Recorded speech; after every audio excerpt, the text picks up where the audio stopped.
Okay, I am Kathy Breneman and this is Sharon Jones-Eversley. We teach in the Department of Family Studies, and together we teach a class that is called Community Services for Families. This is a required service learning course for our students, and we take traditional service learning and we assign them to groups of 3 to 5 students.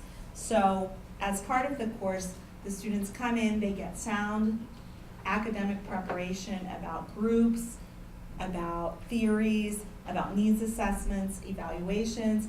They get an opportunity to learn about civic engagement, and then they get real-time experience doing service learning in the community. We have students in sites all over Baltimore County and Baltimore City.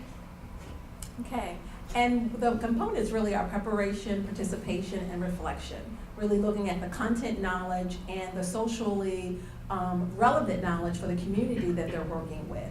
We're real fortunate in family studies because we have 3 opportunities, 3 level classes for our students to obtain service learning. Some of it is very intense, like our fundraising class or our nonprofit class, and some of it is like a little taste for the students. One of the things that we find really unique is that it's very different from internship. We refer to our interns as, working one-on-one for a career building, but for our service learning, they're servant leaders and they're working within the community. What we use is the Appreciative Inquiry component, which really designed for us to help our students to think. We were really challenged by the whole perspective that many of our students were coming up to us with questions that were really helping them to think, and we can't think for them. With community engagement, one of the things that I think is so amazing, it can connect or it can collide. And we believe that Appreciative Inquiry has really helped us to allow it to connect. And the reason we choose this as our framework is because we want our students to be strengths-based, but we want them to recognize we don't have to fix everything. We can see an issue or a problem, and we get in there, we get with the stakeholders, and we do a needs assessment, and we talk to them about what they see as the solution or they see as the potential possibilities. So this class really helps students to recognize you might not fix everything, and particularly with difficult social problems like homelessness, mental illness, substance abuse.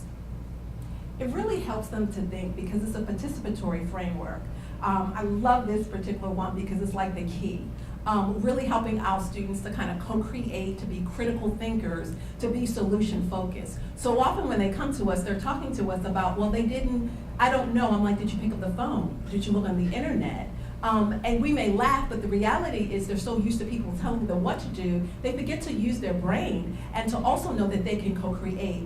There are 4 aspects to Appreciative Inquiry: discovery, dream, design, and deliver. So we really begin with the discovery.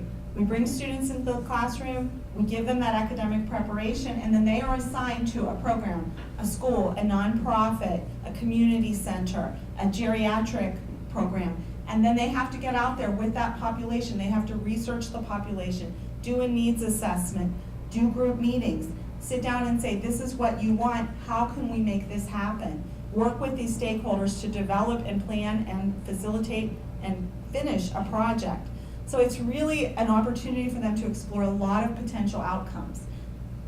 One of the things, the slide that just kind of went past us, is dreaming. Most people haven't dreamed since the kindergarten. We need to be creative, not just our students, but as professional scholars as well. And then designing something that not just best practices, but what's ideal for the constituents that you're working with, and then delivering that. One of the great things about this whole process is that they're going through discovery, they're dreaming, they're designing based on best practices that work for them, and they're delivering and implementing. We have a number of tools that our students kind of use with community mapping, needs assessment, logic modeling, working with evaluation, which are some of the deliverables and services that they're providing many of the agencies. I wanted to kind of highlight some of the things that they have done with our fundraising class. Our students are with a nonprofit, and they provide a $500,000 portfolio.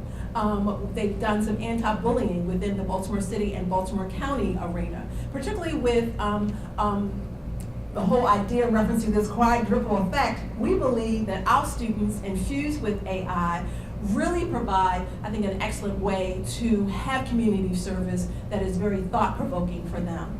Aristotle has a statement which says, to educate the mind without educating the heart is no education at all. And AI, our quadruple effect, does that for us.